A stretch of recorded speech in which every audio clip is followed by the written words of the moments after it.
and they are gaming, of course. It's early Saturday morning. I am making bacon, bacon and eggs, basically brunch style. It takes my brain a while to wake up, even when I drink my energy drink. So, getting a late start on the day. I'm going to go and wash dishes in a little bit. But I wanted to talk to you about the subject of niche, right? Because it keeps coming up over and over and over again.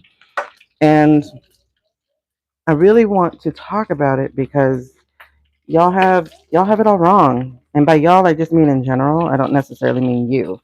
But a lot of people have the idea of a niche completely wrong. And I think let me say that this is for certain spaces. Well, actually no, I think it's for all spaces that you have this niche idea wrong. Y'all, this is like the first year that I've been cooking bacon because I'm with these kids. I don't do bacon. This junk scare me. Okay, I get popped every time. Um, and then they like hard toasted bacon. I hate that. But anyway, to get back to the subject at hand, and why you have it wrong is because most of these people are out here telling you that you need to be paying attention to demographics, right? That you need to be paying attention to um, how much a person makes, or are they married, or are they educated, or are they this, are they that? And you don't start there when it comes to creating your quote unquote niche. You don't. Where you start is going to be, hold on, let me get this down. So, where you start is going to be with a problem. What is the problem you're trying to solve? Okay, for people. And this problem needs to be a big problem, especially if we're talking about niching your channel. The problem needs to be a big problem. Even if you are a vlog channel or an education channel or a faceless channel or something of that, what is the problem you're trying to solve? So, like, if I think about an ADHD profile or channel, and it's a faceless one, let's say it's a meme thing or one where they borrow other people's content, and I put borrow as in quoted lines. I'm talking about the other social media platforms that allow that. They're still solving a problem. And the problem is that oftentimes a lot of people do not feel seen or heard. So the problem they're solving is they're helping people feel seen and heard. It's an entertainment channel, it's still kind of an education channel or profile, but they're often helping people feel seen or heard. If you're talking about a tech channel, they're helping people make educated decisions about what type of tech they want to get into. So if you start with the big problem, right, then you're going to be able to bring that problem into a more narrowed focus and start attacking the nuances of that problem with your content. Like if you think about like cooking channels, I made this a cook with me, but y'all don't know how to cook. So I don't want to say burn with me. I'm trying not to do that. Um, and then like my little ADHD kicks in. I'm like, ew, things are on my hands. So we're gonna take care of that. Mm. And we're cooking so we can go and see it's popping. We're cooking so that we can go and wash these dishes afterwards. Plus, the kids are hungry. I keep forgetting they don't know how to cook yet, but it is definitely time to rectify that. Y'all are hearing my morning voice. Sounds like I smoke or I'm one of Marge Simpson's sisters. um, I'm so scared. I hate bacon, and it's like anyway. Um, so you need to think of a big, big, big problem, and I guess people use it as like, what's your topic? But if we go by the way that they're teaching niches, if we go by the way that they're saying we're supposed to be doing things, you can lock yourself in a business or in a channel or in a life that you don't actually want. Or you, ow, or you outgrow. And listen, while outgrowing is a good thing, you never outgrow your gifts. You never outgrow your calling. Those things evolve and they get stronger and they move into different areas, but you never outgrow them.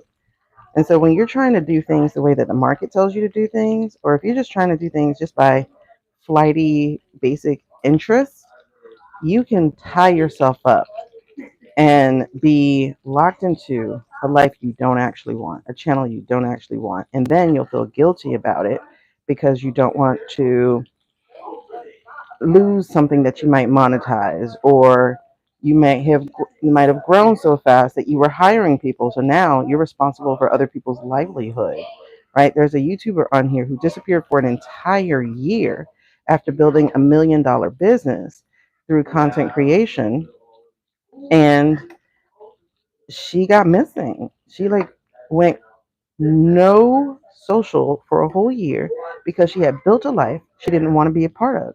And she had a team who was relying on her, several people who were W 2 to her, and basically was trapping herself in this life. And then she just said, you know what, I got to let it go, especially because she was starting to phone it in. And when you're not living life with vivre, when you're not living life with some verve, when you're not living life because you're excited to get up every day, then there's a problem, right? It's like locking ourselves into careers too soon just because, we had good experiences as children. Like, for instance, there are a lot of children who say, I want to be cops, I want to be doctors, I want to be lawyers, I want to be teachers. And you want to be those things because that's what you've seen, but you haven't seen enough of the world to know that that's what you actually want, right?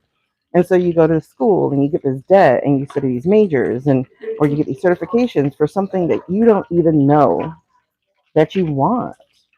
Are you serious?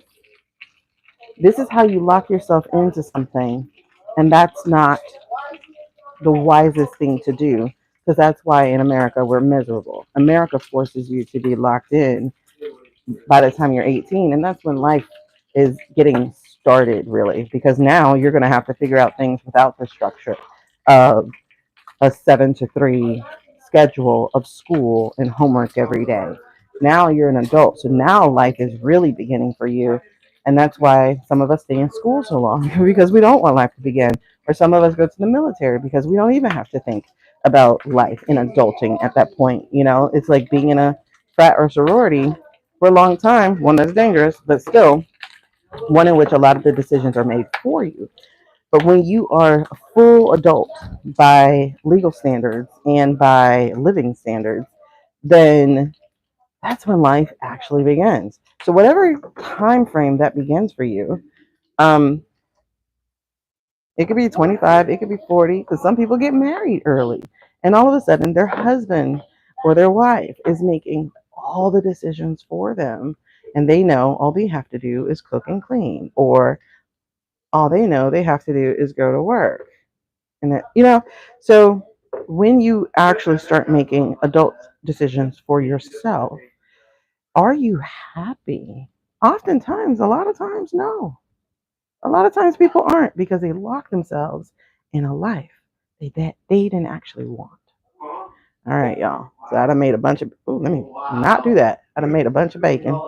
And so it's going to harden when it cools off. I don't like them hard. Do y'all like y'all bacon hard? I like mine to be a little soft. I don't like crunchy bacon, but my kids do. And let me tell you something. When you become a parent, you become like a sous chef. I understand. I'm not Gen X. I'm not Boomer generation of where you eat what I make. Like, I'm still gonna make, like, for instance, I'm gonna make eggs next, but one likes it runny, one likes it scrambled, one likes it, bust the yolk. Like, you become like this sous chef, dude. And I'm like, I didn't go to school for this. You do a lot of things as a parent that you ain't never go to school for. And when you ADHD, you like, I gotta take care of all y'all and remember all y'all. Like sometimes I forget to eat. And I'll be like doing a live stream or something. I look up, it's 9 or 10 o'clock. I'm like, oh shoot, I didn't feed the kids. Anyway, I need to transfer the rest of the bacon and get started on the eggs. I just wanted to pop on here and tell y'all that because I think it's really important that we think about what the problem is we're solving.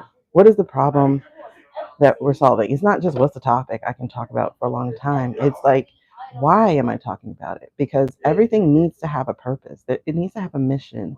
If it's something that you're going to show up to every single day, could that purpose or mission be solely for you? I guess so.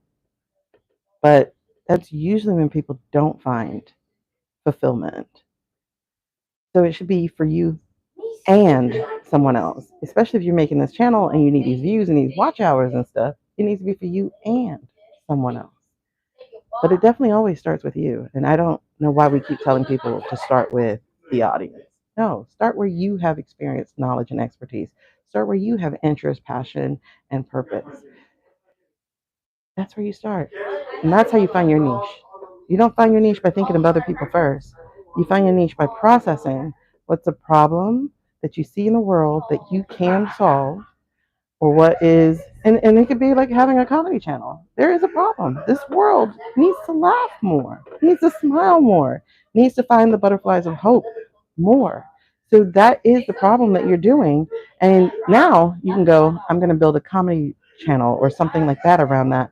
And that becomes your niche, the niche of making people smile. Not the niche of just talking about church jokes, or not the niche about talking about raunchy jokes. Your niche is going to be making people smile. Now you can dial in more. Are you going to be churchy? Are you going to be, but understand you're locking yourself in. You're getting married to where you're going next. So if you keep it a little broad, I want to make people smile. And then you could say things about how am I going to make them smile? I'm going to do some church jokes, but it's because it's growing up church jokes, but it's also going to be transitioning into adulthood jokes. It's also going to be da da da da, right? So now you have a variety pillars, if you will, of the type of jokes you'll do, and not just marry yourself into one type. You understand? Y'all let me know in the comments below if this has been helpful for you. And I love y'all. See you soon. Let me go finish doing brunch. Bye, y'all.